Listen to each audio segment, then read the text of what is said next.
Sixième et dernière manche du circuit des plages vendéennes à Saint-Hilaire-de-Riez, 139 km 700 au programme. Une manche promise apparemment pour les sprinteurs avec un départ très rapide. Dès le début, plusieurs coureurs vont essayer de s'isoler à l'avant de l'épreuve, mais sans succès à chaque fois. Le peloton finit par revenir sur les différentes tentatives d'échapper. Un scénario de début de course un peu semblable à celui vécu par les coureurs à Saint-Georges-de-Pointadou jeudi lors de la quatrième manche.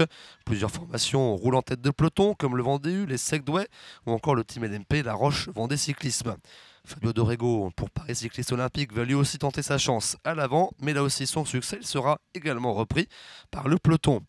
On va le retrouver une première échappée de deux coureurs qui va se former avec Antoine Devanne pour le Team LMP et la Roche Vendée Cyclisme, accompagné par un coureur de Vendée Pays de la Loire, Alfie George, le coureur britannique. Deux coureurs qui vont réussir à prendre jusqu'à une trentaine de secondes d'avance sur le peloton, mais un peloton qui va encore s'organiser sous l'impulsion de l'USSA Pavie-Barentin et de Paris Cycliste Olympique et qui va finir par rentrer à nouveau sur les deux hommes de tête. Tout est donc à refaire, peloton de nouveau groupé et plusieurs coureurs vont à nouveau tenter leur chance, à l'image de Raphaël Glo pour la formation Dinan Sport Cycling, qui va essayer de s'extirper seul à l'avant de l'épreuve, mais il sera lui aussi repris par un peloton, emmené notamment par la formation Paris Cycliste Olympique et les coureurs de Créactuel Marie Morin U22. On va leur retrouver une nouvelle tentative d'accélération, emmenée entre autres par Grégory Zapata pour la formation Les Sables Vendée Cyclisme. Là aussi tentative qui n'ira pas au bout, reprise par le peloton, emmené par Antonin Corvézier pour le Team LMP, La Roche Vendée Cyclisme. Un groupe plus conséquent va alors se former à l'avant avec 14 coureurs et plusieurs formations qui sont bien représentées. Sojason, la formation Vendée, l'Oudéac, Créactuel Marie Morin U22, Avranches, Schwanheim ou encore Dinan et le Team LMP, la Roche Vendée Cyclisme. 14 coureurs, mais un groupe trop conséquent. L'entente n'est pas bonne et derrière, les Segway, entre autres, emmènent une nouvelle fois la poursuite derrière les hommes de tête.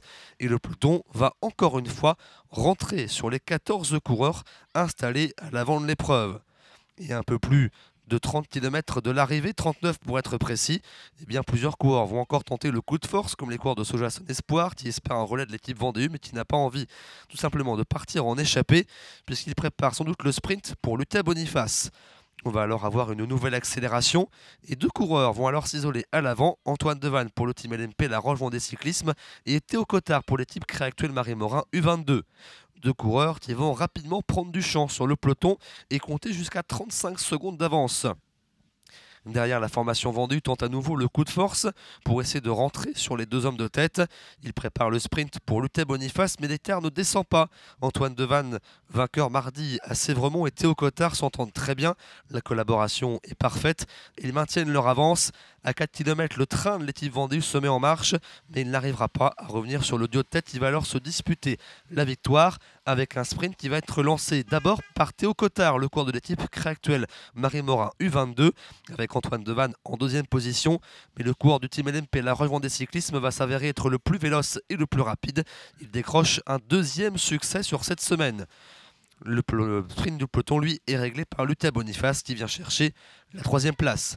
Victoire donc pour Antoine Devanne du Team LMP, la Roche Vendée Cyclisme, devant Théo Cottard de l'équipe Créactuel Marie Morin U22. Troisième, Lucas Boniface pour la formation Vendée U. Au niveau du classement général, eh bien, Lucas Boniface s'impose devant Théo Cottard pour les formations Créactuel et Antoine Devanne monte sur la troisième marche du podium. La formation Vendée U qui remporte également le classement général par équipe de cette 36e édition du circuit des plages vendéennes.